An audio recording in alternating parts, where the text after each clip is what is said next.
Okay, so good afternoon.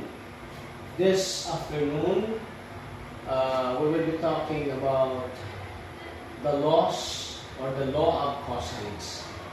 So the law of cosines is derived from the idea of the Pythagorean theorem, which is the small sine represents, the lowercase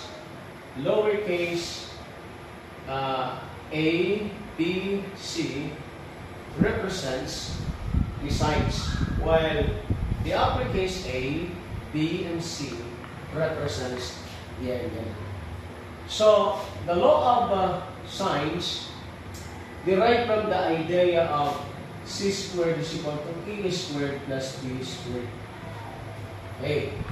So, what are the two important forms that we need to understand in dealing the law of cosines? The law of cosines.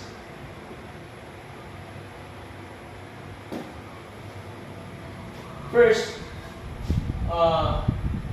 let's talk about the standard form.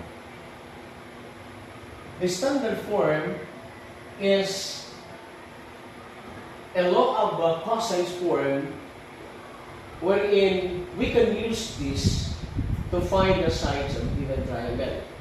So we have here, if we are about to find the value of side A squared is equal to B squared plus C squared minus twice the product of B and C, 2BC, then cosine A.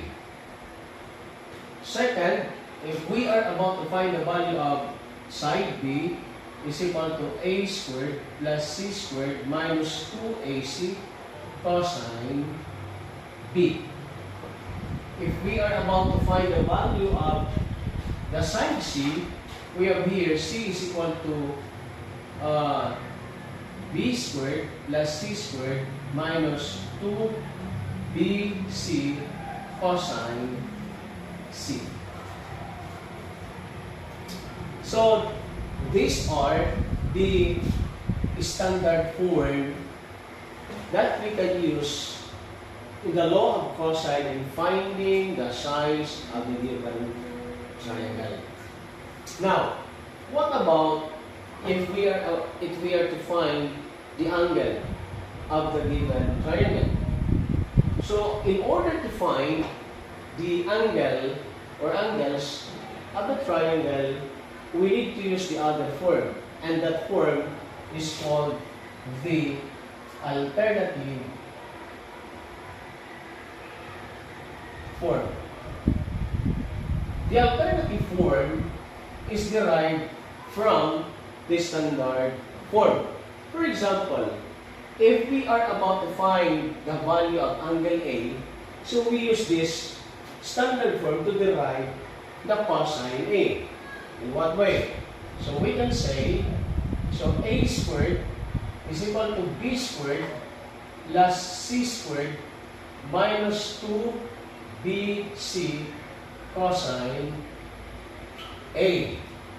Then, transpose this area. Negative 2BC cosine A will become 2BC cos A. Tapos B squared plus C squared, then A squared will become negative A squared. Positive A squared, negative A squared, then divide both sides by 2BC. For what purpose? To remain cosine A. And that's the way or formula of finding the value of A. So, then we have here also 2BC. So, 2BC divided by 2BC is 1. So, the remaining, since this is 1, is cos A is equal to B squared plus C squared minus A squared divided by 2BC. So this is now the formula or the alternative form of finding angle A. So what about finding angle B? So let's use this to derive. Let's derive first. B squared is equal to A squared plus C squared minus 2AC cosine B. Previously, we found how to derive from this standard form to alternative form in order to find the formula of finding angle A. This time, we will derive again in order to find the formula of finding angle B. So, let's transpose here positive 2AC cos B is equal to A squared plus C squared minus B squared. From positive B, so becomes negative B squared. So divide both sides by 2AC. 2AC. So 2AC divided by 2AC is 1. So the remaining is cosine B is equal to cos B is equal to A squared plus C squared minus B squared divided by 2AC. So this is now the formula of finding the angle B. What about angle C? So again, let's use this. C squared is equal to B squared plus C squared minus 2BC cosine C. So again, let's transpose positive 2BC cos sine C, B squared plus C squared minus C squared.